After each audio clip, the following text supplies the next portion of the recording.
Meridian. Meridian को हिंदी में क्या बोलते हैं? ज्यामोत्तर। मेरिडियन होता क्या है? तो बेसिकली मेरिडियन जो है वो प्लेन होता है। क्या होता है? प्लेन। ठीक है, एक मिनट पहले नोट कर लीजिए आप लोग ज्योग्राफिकल मेरिडियन क्या होता है।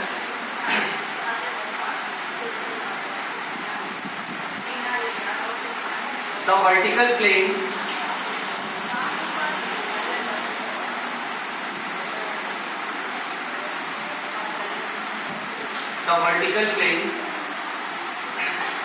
passing through the geographical axis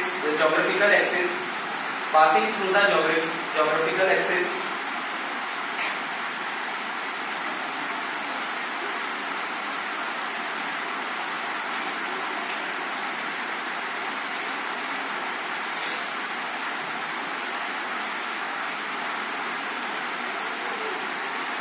is called geographical meridian।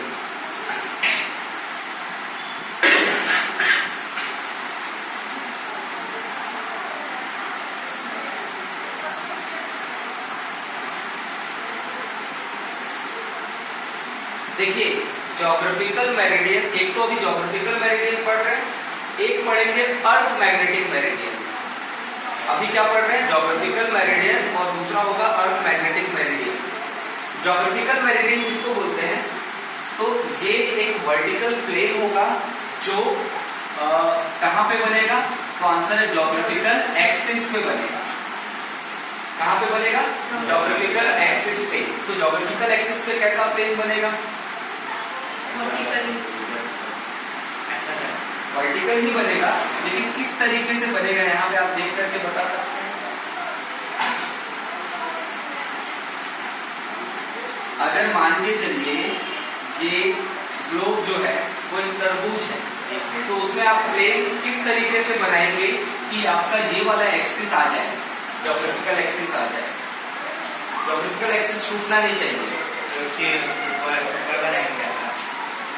तो आप उस तरबूज को किस तरीके से कट करेंगे? इस तरीके से कट करेंगे, ये ठीक है, ये ऐसा कट करेंगे तो ज्योग्राफिकल एक्सिस जो है आपका वो उस वर्टिकल प्लेन में आ रहा है। ठीक है, बात समझ में आ रही है?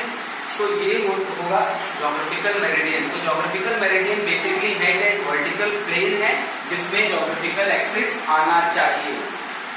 जो कहां पे बनेगा? ज्योग्राफिकल एक्सिस में बनेगा।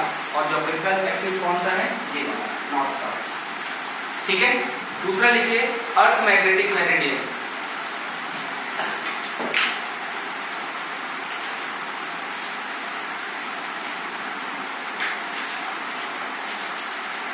अर्थ मैग्नेटिक मेरिडियन ये क्या होता है? The vertical plane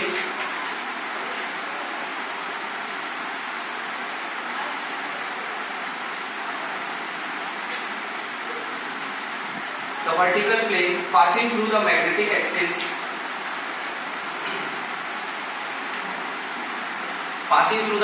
axis of Earth's magnet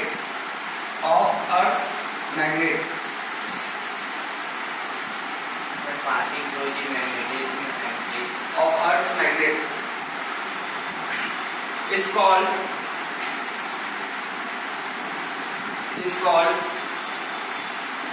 Earth magnetic meridian। is called Earth magnetic meridian। अब ये भी एक वर्टिकल प्लेन है, ध्यान देंगे इधर थोड़ा सा। ये भी एक वर्टिकल प्लेन है, ठीक है, लेकिन ये प्लेन किस एक्सिस में आना चाहिए? तो आंसर है ये मैग्नेट का एक्सिस है, ये वाला एक्सिस, तो इस एक्सिस में आना चाहिए। तो अब देखिए आप इसके लिए किस तरीके से इस तरबूज को कट करेंगे? अच्छा, तो एक चीज हमको समझ में आती है, जब तरबूज को इस शेप में काटा और इस शेप में काटा, तो ये देखिए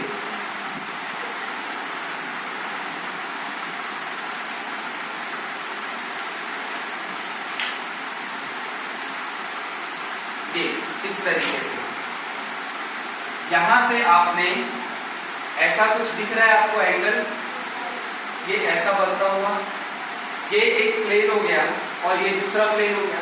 अगर मैं इसको ज्योग्राफिकल मेरिडियन बोलूं और इसको मैग्नेटिक मेरिडियन बोलूं तो दोनों के बीच में कुछ एंगल बन रहा है। आगे चल के हम इसको पढ़ेंगे एंगल ऑफ डिक्लिनेशन। क्या पढ़ेंगे? Angle of declination. इनके बीच में जो एंगल बनता है, किसके किसके बीच में? ज्योग्राफिकल मेरिडियन और मैग्नेटिक मेरिडियन के बीच में जो एंगल बनता है उसको हम लोग आगे चल के एंगल ऑफ डिक्लिनेशन पढ़ेंगे। ठीक है? अच्छा, अब अभी आपने एक टॉपिक देखा ज्योग्राफिकल इक्वेटर।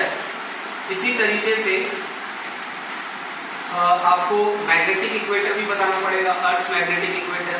तो अगर ये भी एक ग्रेट सर्कल ही होगा, अगर ज्योग्राफिकल इक्वेटर इस प्लेन के परपेंडिकुलर होता है इस सर्कल के, तो इसके लिए इक्वेटर कहां बनेगा? तो आंसर है कुछ इस तरीके से बनेगा, इससे perpendicular.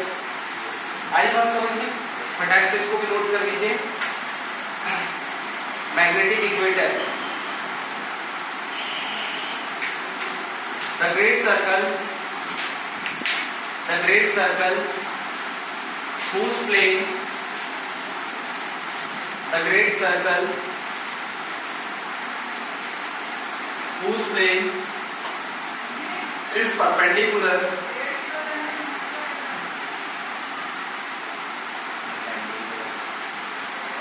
to the Earth's magnetic axis,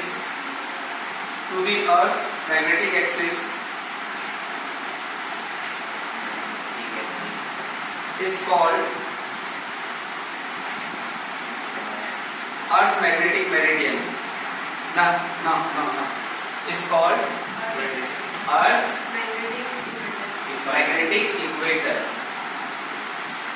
Is called Earth magnetic equator.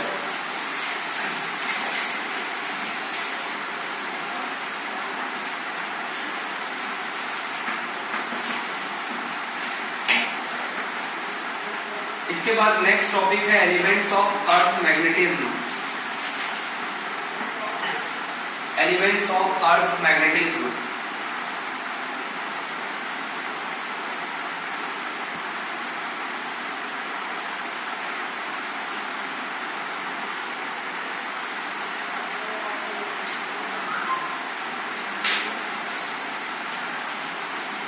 ठीक है? अच्छा, अब ये एलिमेंट्स ऑफ अर्थ मैग्नेटिज्म में हम लोग 3 तरह के एलिमेंट्स के बारे में पढ़ेंगे अर्थ मैग्नेटिज्म में। सबसे पहला होगा हमारा एंगल ऑफ डिक्लिनेशन, दूसरा होगा एंगल ऑफ डिक और तीसरा होगा अर्थ हॉरिजॉन्टल कंपोनेंट। सबसे पहले हम किसके बारे में पढ़ेंगे? Angle of declination. तो पहला है एंगल ऑफ डिक्लिनेशन।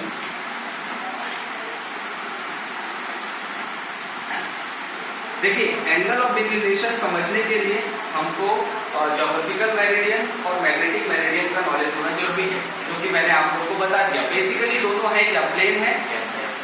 दोनों क्या है? प्लेन है। ठीक है? और आपको किस तरीके से उन प्लेन के बीच में एंगल बनेगा वो देखना है। ठीक है? अच्छा, अब देखिए, जैसे हम क्या कहते हैं कि नोट कर लीजिए पहले, ये सब नोट करेंगे angle of declination.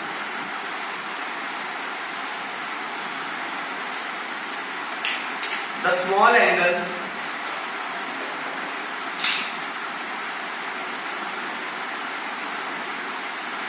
between magnetic axis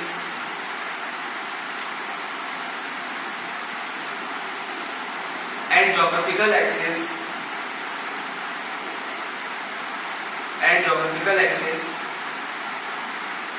is called angle of declination.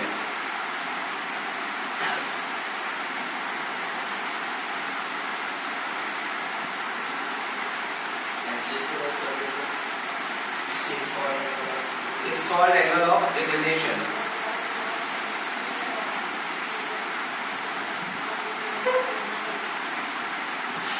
अच्छा, मैंने यहाँ पे एक्सिस वर्ड का यूज किया है, मेरिडियन का यूज नहीं किया है। ठीक है? लेकिन आप जो मेरिडियन बना रहे हैं, जो मेरिडियन बनेगा ज्योग्राफिकल और मैग्नेटिक, वो बनेगा कहाँ? एक्सिस पे। तो दूसरे शब्दों में हम क्या लिख सकते हैं इसका डेफिनेशन? नोट करेंगे। In other words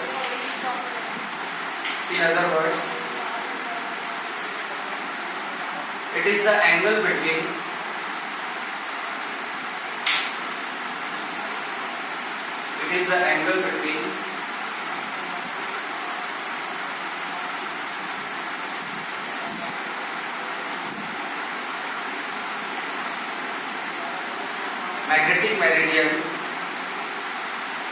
magnetic meridian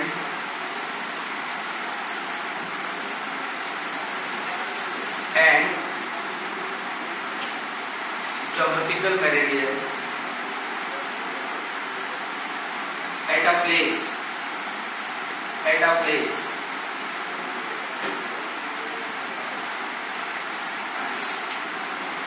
clear है जो बात मैं बता रहा हूं आप लोगों को? एक बार फिर से आप लोग समझ लीजिए कि अगर ये कौन सा प्लेन है? ज्योग्राफिकल मेरिडियन और ये मैग्नेटिक मेरिडियन का मेरिडियन।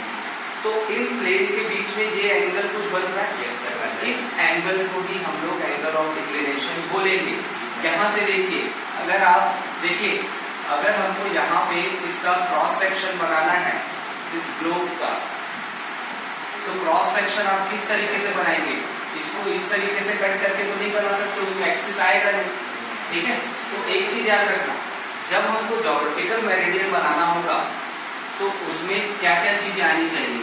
उसमें आपका ज्योग्राफिकल एक्सिस आना चाहिए, इक्वेटर आना चाहिए और साथ ही सेंटर आना चाहिए। हमको उस हिसाब से इसको कट करना है। बात समझ में आ रही है? तो ये तीनों चीजें आनी चाहिए। तो आप अगर इस तरह से कट करेंगे तो आपका ना तो ज्योग्राफिकल एक्सिस आ पा रहा है, ना तो इक्वेटर आ पा रहा है। जब आप इसको इस तरीके से कट करेंगे तो तीनों चीजें आ जाती है, सेंटर भी आ जाता है, ज्योग्राफिकल एक्सिस भी आ जाता है और इक्वेटर भी आ जाता है।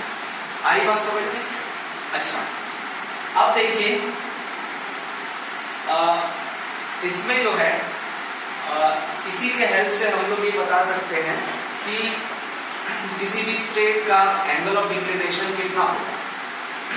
किसी भी स्टेट का एंगल ऑफ डिक्लिनेशन कितना होगा? जैसे हम जहां रहते हैं उसकी लोकेशन यहाँ कहीं पर है, कहां पर है? यहाँ कहीं पर है। ठीक है, तो अब देखिए थोड़ा सा, यहां से दो लाइनें आएंगी, एक लाइन इधर और एक लाइन इधर, एक मैग्नेटिक मेरिडियन में, एक ज्योग्राफिकल मेरिडियन में। तो इनके बीच में कुछ एंगल बन रहा है, वही एंगल हमको बताएगा एंगल ऑफ डिक्लिनेशन को। बात समझ में आएगी? अब जैसे ये प्लेन है, अगर हमारी लोकेशन इस जगह पर है तो आप लोग थोड़ा सा बताइए मुझे कि एंगल ऑफ डिक्लिनेशन कितना बनेगा अगर हमारी लोकेशन इस जगह पर है। चलिए ये देखिए, ज्योग्राफिकल मेरिडियन, मैग्नेटिक मेरिडियन, हमारी लोकेशन यहाँ पर है, इस जगह पर। तो एक लाइन यहाँ से यहाँ आएगी, दूसरी लाइन यहाँ से यहाँ आएगी।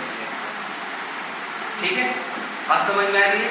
तो अब हमको समझ में आ रहा है कि दोनों लाइनें एकदम सीधी आ रही है, एक ऐसी आ रही है, एक ऐसी आ रही है। तो बहुत छोटा सा एंगल बनता है इससे। ठीक है, जिसको हम लोग अप्रॉक्स 0 बोलते हैं। ठीक है, बात समझ में आ रही है? तो दिल्ली जो है, दिल्ली जो स्टेट है, ठीक है, उसका एंगल ऑफ डिक्लिनेशन 0 से थोड़ा सा ज्यादा, 0.5 समथिंग कुछ होता है। ठीक है, तो एग्जाम्पल लिख लो इसमें, angle of declination for Delhi is approx 0.5 of Delhi is approx 0.5 is approx 0.5। अगर बड़ा एंगल हमको चाहिए, एंगल ऑफ डिक्लिनेशन बड़ा, तो उसके लिए हम क्या चाहेंगे कि जो भी लोकेशन हो वो लोकेशन यहाँ पर हो। तो यहाँ से एक लाइन इधर आएगी और एक लाइन इधर आएगी, तो ये वाला एंगल बड़ा होगा। yes, ठीक है, मान लीजिए ये कितना हो गया, समथिंग 5 डिग्री मान लीजिए, कितना हो गया 5 डिग्री। ठीक है, तो इधर हम जाते हैं, अगर इधर से ऐसे घूम के इधर के ग्लोब में, तो यहाँ कहीं मलेशिया पड़ता है, तो मलेशिया का एंगल ऑफ डिक्लिनेशन जो है वो 5 डिग्री समथिंग होता है। सबसे ज्यादा किसका होता है एग्जैक्ट नहीं बता सकते हम, ठीक है, बिना ग्लोब के एग्जैक्ट हम किसी का नहीं बता सकते, लगभग बता पा रहे हैं। ग्लोब में लिखा है ग्लोब पे लिखा भी रहता है एंगल ऑफ डिक्लिनेशन। ठीक है, अच्छा, अब इसके बाद नेक्स्ट है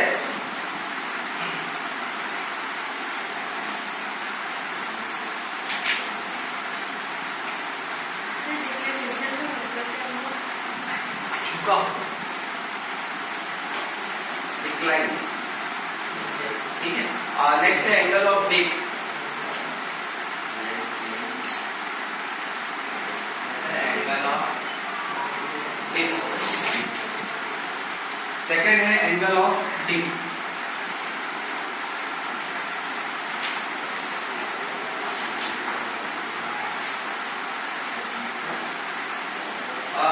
बेटा डिक्लेरेशन मतलब उठा हुआ होता है, इंक्लिनेशन मतलब क्या होता है, झुका हुआ होता है। डिप को हम लोग इंक्लिनेशन बोलते हैं।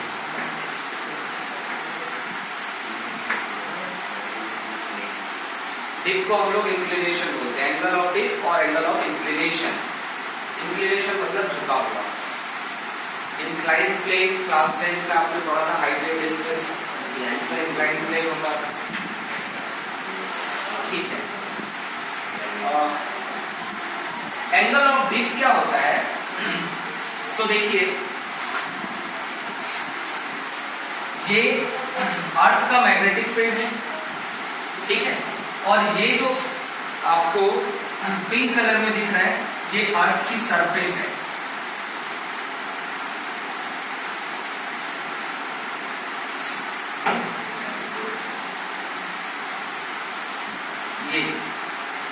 ये अर्थ की सरफेस है। अब यहां से जो मैग्नेटिक फील्ड लाइंस निकलती हैं, तो हम देखे हैं कि इधर से हमको कैसे दिखती है, साउथ टू नॉर्थ चल रही है। लास्ट क्लास में हमने बात किया था इसके बारे में। तो अब यहां पे अगर वही फील्ड लाइंस में बनाऊं,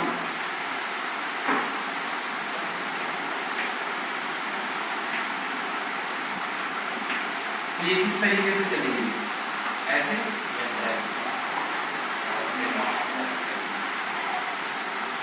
ठीक है, और भी ऐसी फील्ड लाइंस बनेंगी यहां से, ये ऐसी,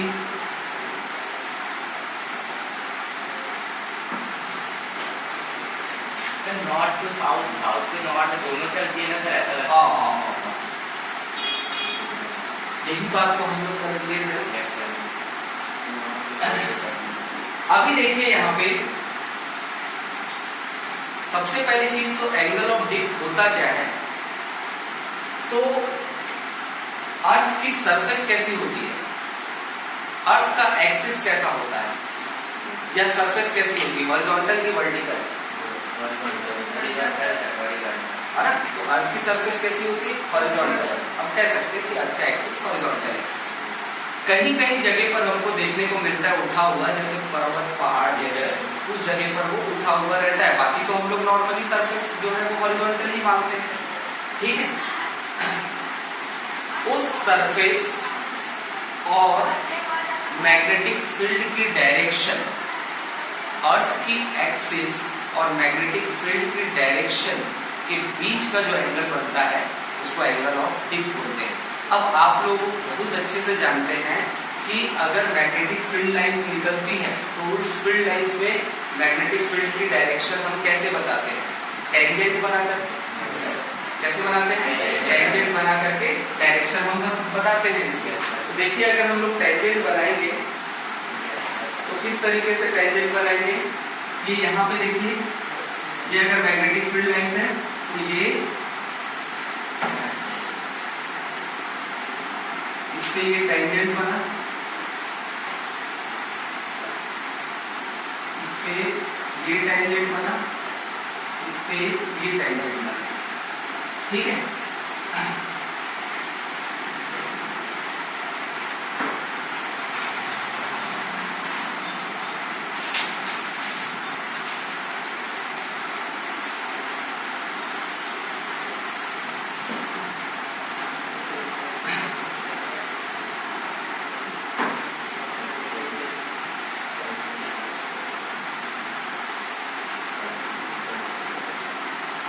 अच्छा, अभी हमको क्या देखना है, ये है अर्थ की सरफेस, ये क्या है अर्थ की सरफेस, और ये क्या है मैग्नेटिक फील्ड की डायरेक्शन। एरो किसको बता रहा है, मैग्नेटिक फील्ड की डायरेक्शन को। आप देख रहे हैं कि ये अर्थ की सरफेस से मैग्नेटिक फील्ड की डायरेक्शन झुकी हुई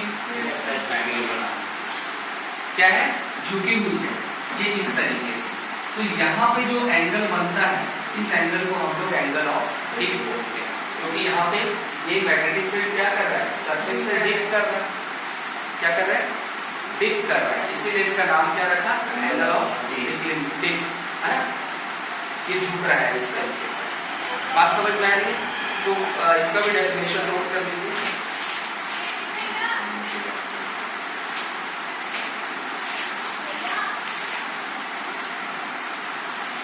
मैग्नेटिक नीडल, मैग्नेटिक नीडल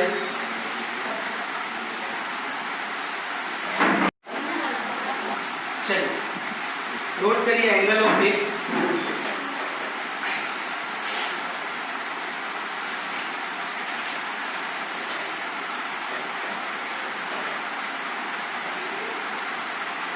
देखिए magnetic needle,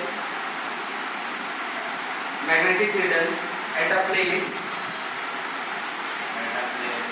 in magnetic meridian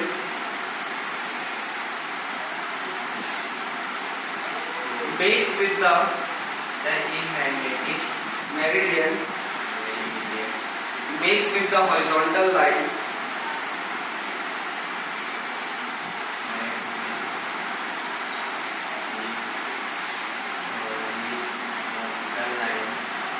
is called angle of dip.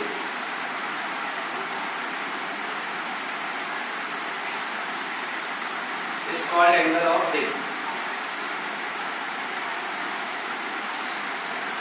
और सिंपल से वर्ड में क्या लिख सकते हैं, the angle between the magnetic field and the horizontal axis is called angle of dip.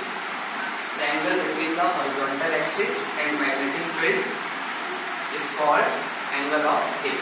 Sir, the angle between the magnetic field and horizontal axis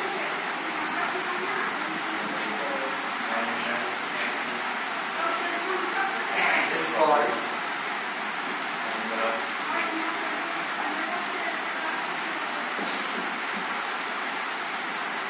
ठीक है। तीसरा कंपोनेंट देखिए अर्थ एलिमेंट का,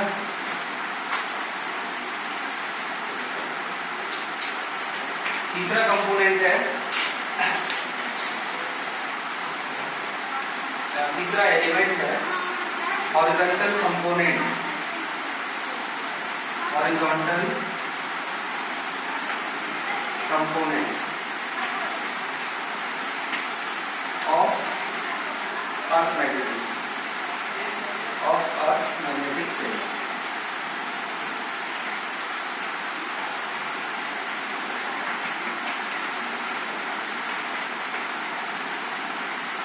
Of Earth's magnetic field. Horizontal component of Earth's magnetic field. थोड़ा सा ध्यान देंगे बेटा, ये जो एंगल ऑफ डिप है ना, इसको हम लोग डेल से रिप्रेजेंट करते हैं। इससे रिप्रेजेंट करते हैं डेल से, एंगल ऑफ डिप।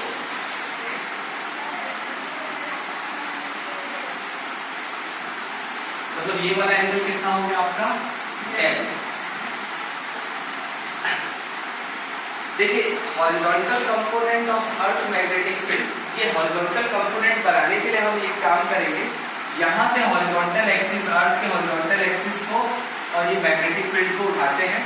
तो अगर ये अर्थ का हॉरिजॉन्टल एक्सिस है तो मैग्नेटिक फील्ड कुछ ऐसा बन रहा है, ये बी,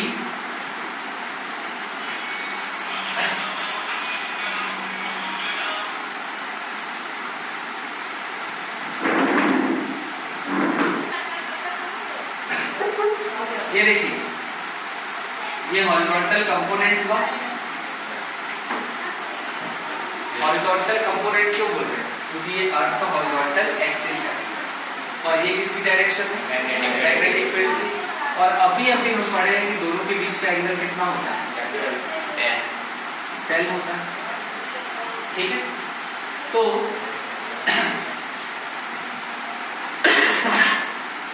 इस मैग्नेटिक फील्ड के दो कंपोनेंट बनेंगे।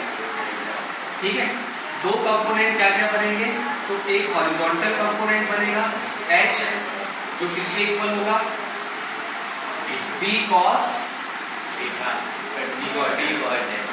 डेल के, और इसका जो वर्टिकल कंपोनेंट बनेगा B sin डेल।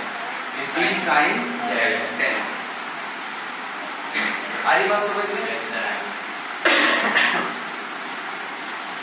अब आगे चल के हम तीन चीजों के हेल्प से रिलेशन पढ़ेंगे, 1 2 3, ये तीनों एलिमेंट से रिलेशन पढ़ेंगे मिला करके। ठीक है, और जिसमें सबसे पहला रिलेशन है आपका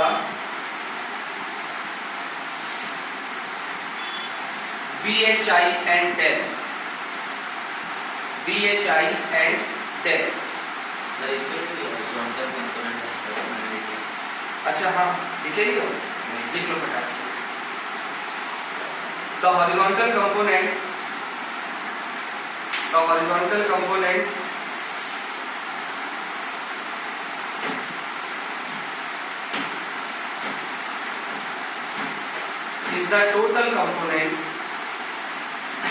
is the component of the total intensity, ऐसा लिखिए, is the component of the total intensity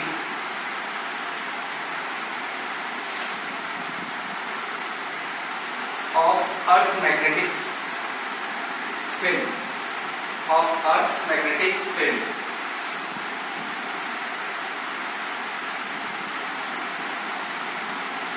is the horizontal direction along the magnetic meridian.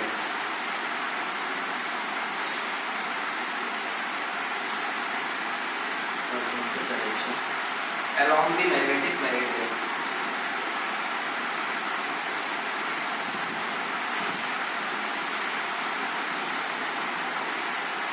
ठीक है, जहां तक किसी को कुछ डाउट है क्या? कोई डाउट नहीं है? ठीक है, तो अगला लिखिए, relation between IVH and del. Relation between IVH and del, ये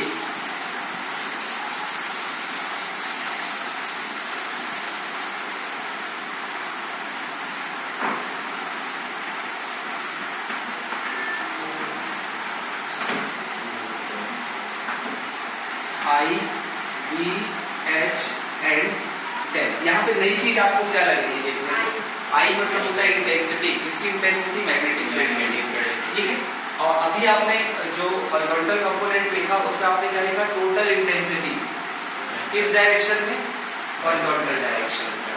ठीक है, तो देखिए कोई भी चीज अगर कुछ एंगल पे है हॉरिजॉन्टल से, तो इसका इफेक्ट दोनों तरफ होगा, इधर भी होगा इधर भी होगा। तो हम टोटल इफेक्ट अगर इधर का देखना चाहते हैं तो हॉरिजॉन्टल कंपोनेंट, इधर का इफेक्ट देखना चाहते हैं तो वर्टिकल कंपोनेंट। आरी बात समझ में? अच्छा, अभी देखिए इसके बाद IVH और डेल में हमको रिलेशन बनाना है। तो डेल को मालूम है, ये एंगल है, ये हॉरिजॉन्टल कंपोनेंट और ये वर्टिकल कंपोनेंट। ठीक है, अच्छा ये मैग्नेटिक फील्ड है तो इसकी कुछ इंटेंसिटी होगी। ठीक है, तो इसी को मैं I बोल देता हूँ। तो I के भी दो कंपोनेंट बनेंगे, इधर की तरफ हॉरिजॉन्टल कंपोनेंट क्या बना? I cos है, और ये क्या बन गया? I sin है, I sin है। ठीक है, तो फटाक से लिखिए, horizontal component of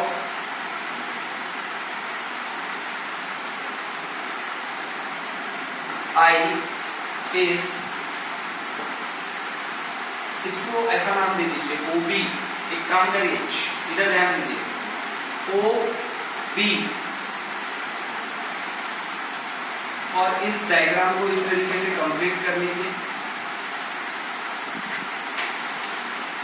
J cos del है और ये आई साइन डेल है, तो ये भी क्या हो जाएगा, आई साइन डेल हो जाएगा। और ये है क्या, वर्टिकल कंपोनेंट, ठीक है। अगर ये आई साइन डेल है तो ये भी क्या होगा, आई साइन, ये आई कॉस डेल है तो ये भी क्या होगा, आई कॉस डेल होगा, ठीक है। अच्छा आपने क्या लिखा अभी, हॉरिजॉन्टल कंपोनेंट ऑफ आई लिख लीजिए। H इज इक्वल टू क्या हो गया, आई कॉस डेल। अब वर्टिकल कंपोनेंट ऑफ आई लिख लीजिए, B is equal to I sine del. ये दोनों को हमने इक्वेशन नाम दे दिया 1 एंड 2।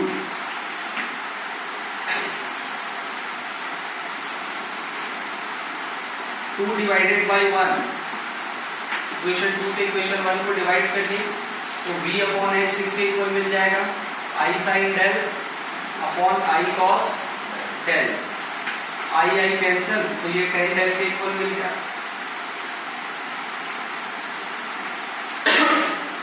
तो वर्टिकल कंपोनेंट और हॉरिजॉन्टल कंपोनेंट इन दोनों का रेशियो जो है वो आपको क्या बना के देता है, tan डेल बना के देता है, ठीक है। मतलब आपको वर्टिकल कंपोनेंट और साथ में एंगल मालूम हो, टिप, एंगल ऑफ टिप, तो आप हॉरिजॉन्टल कंपोनेंट निकाल सकते हैं। हॉरिजॉन्टल कंपोनेंट और एंगल ऑफ टिप मालूम हो तो आप वर्टिकल कंपोनेंट निकाल सकते हैं। अगर ये दोनों मालूम हो तो आप एंगल ऑफ टिप भी निकाल सकते हैं। आई बात समझ में। तो तीन क्वांटिटी में अगर दो नोन क्वांटिटी होगी तो तीसरी क्वांटिटी इजीली हम लोग निकाल सकते हैं, ठीक है। चलिए दूसरा रिलेशन देखिए, अगर मैं इक्वेशन 1 और 2 को ऐड स्क्वायर करके ऐड कर दूं तो क्या बनता है, adding, squaring and adding equation 1 and 2।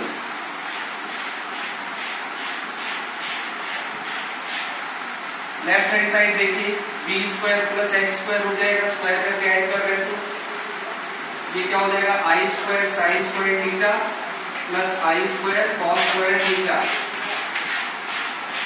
तो B square plus H square is equal to I square common निकाल लो, sine square theta plus cos square theta.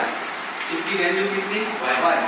तो आई स्क्वायर किसके इक्वल मिला, B square plus H square के equal मिला। तो I किसके इक्वल हो जाएगा, root over B square plus H square. ये दूसरा रिलेशन है। ये किसके किसके बीच में है, तो इंटेंसिटी वर्टिकल और हॉरिजॉन्टल कंपोनेंट के बीच में। ये किसके किसके बीच में रिलेशन था, वर्टिकल हॉरिजॉन्टल कंपोनेंट और साथ ही साथ एंगल ऑफ डिप के बीच में। ये इंटेंसिटी वर्टिकल और हॉरिजॉन्टल कंपोनेंट्स। क्लियर है यहां तक की बात। अब इसके बाद जो है अलग अलग केस इसमें हमको देख रहे हैं।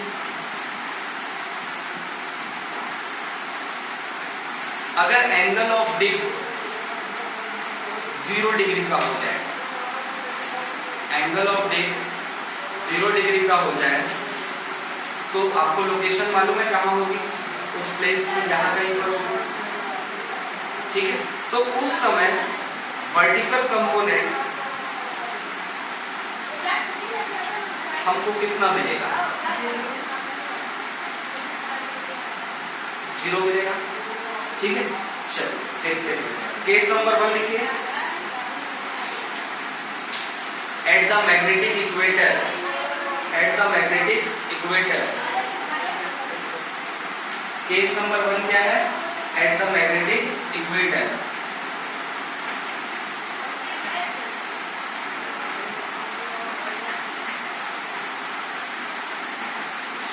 मैग्नेटिक इक्वेटर कौन सा है, ये वाला, ये मैग्नेटिक इक्वेटर में angle of dip, angle of dip कितना हो जाता है, 0 डिग्री। अगर एंगल ऑफ डिप 0 डिग्री हो गया तो इसको कुछ इक्वेशन नाम दे लो, क्या नाम दे दें, 1 2 3। और ये 4 from equation 3 v upon h n zero कितना 0, तो ये 0 हो गया, तो v भी क्या हो गया 0, वर्टिकल कंपोनेंट क्या हो गया 0 हो गया। अब यहाँ पे अगर आप इक्वेशन 4 में वर्टिकल कंपोनेंट को 0 कर दोगे तो i आपको किसके इक्वल मिल जाएगा, i किसके इक्वल मिल जाएगा h के। ये कहां से आया, फ्रॉम इक्वेशन 4। देखिए अगर एंगल ऑफ डिप 0 डिग्री का होता है इक्वेटर में, तो उस समय जो मैग्नेटिक फील्ड की इंटेंसिटी होगी वो टोटल इंटेंसिटी किस कंपोनेंट में होगी, हॉरिजॉन्टल कंपोनेंट में होगी, है ना। वर्टिकल कंपोनेंट से कोई लेना देना नहीं, टोटल इंटेंसिटी कहां पर होगी, उसके हॉरिजॉन्टल कंपोनेंट में। मतलब यहाँ पे ये तो 0 हो गया, मतलब ये घूम करके किधर आ गया, इधर आ गया, तो इंटेंसिटी की डायरेक्शन किधर आ गई, पूरी की पूरी हॉरिजॉन्टल कंपोनेंट में आ गई। ठीक है, अगर ये 90 डिग्री का हो जाए तो डेल अगर 90 हो गया तो बताइए थोड़ा सा, इसको 90 कर लीजिए। केस नंबर 2, केस नंबर 2 लिखिए, at magnetic poles, at magnetic poles, at magnetic poles del is equals to 90 degree, del is equals to 90 degree. Del अगर 90 डिग्री का हो गया, डेल अगर 90 डिग्री का हो गया तो क्या होगा, ज्यादा से ज्यादा 10 से 15 मीटर दूर तक को कनेक्ट करता है। चलिए देखिए क्या लिखे, एट मैग्नेटिक पोल्स ना, at the magnetic poles del कितना, ये घूम करके यहाँ आ गया, यहाँ 90 डिग्री हो गया। 1090 कितना होता है, इन्फिनिटी होता है, तो v अपॉन h हमको कितना मिल गया, इन्फिनिटी मिल गया। तो यहां से हॉरिजॉन्टल कंपोनेंट कितना हो जाएगा, इसको इधर भेज दो, इन्फिनिटी को इधर ला लो, तो v अपॉन इन्फिनिटी कितना होगा 0, तो हॉरिजॉन्टल कंपोनेंट 0। अब ये हॉरिजॉन्टल कंपोनेंट की वैल्यू यहां पे रखो इक्वेशन 4 में, तो i आपको कितना मिल जाएगा, i is equals to v from equation 4।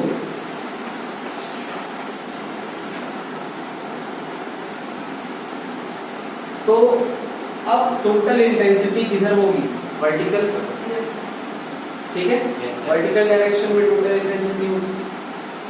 ये बात समझ में आ रही है, यस सर। 0 में हॉरिजॉन्टल डायरेक्शन में होगी और वर्टिकल में 90 में वर्टिकल डायरेक्शन में। तीसरा केस ये है, 45। if del is equals to 45,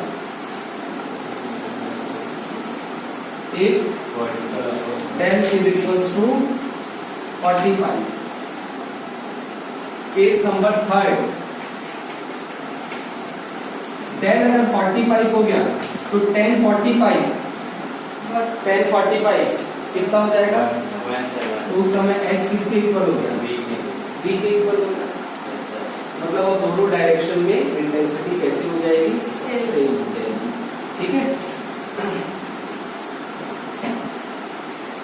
लिख लीजिए, इसके बाद लिखते नीचे एक line, hence the place where v is equals to h,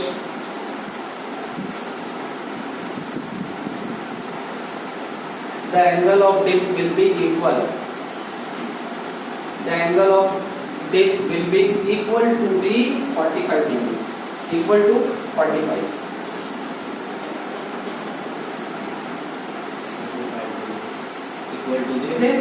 equal to 45 degree।